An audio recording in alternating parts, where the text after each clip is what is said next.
I feel I have the most breadth of experience in education and in healthcare and in advocating at the legislature. So I know the people and the process, and my concern is generally for the people. I have a lifetime of service with the disabled, the terminally ill, the elderly, and I believe that the care of human life and its protection is the first and foremost good of government.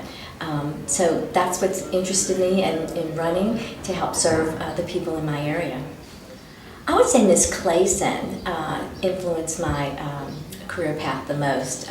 She was a teacher of world history, and I was not necessarily a student of history, but in her class I learned the depth and breadth of civilization, how we came to be, and culture.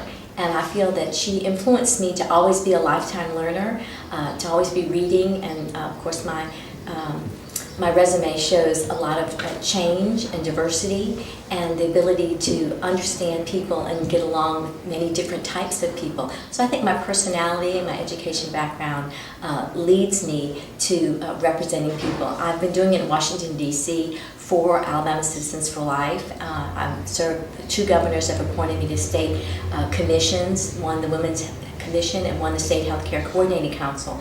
So I have some experience representing people, and I'd like to put that at the service of House District 43.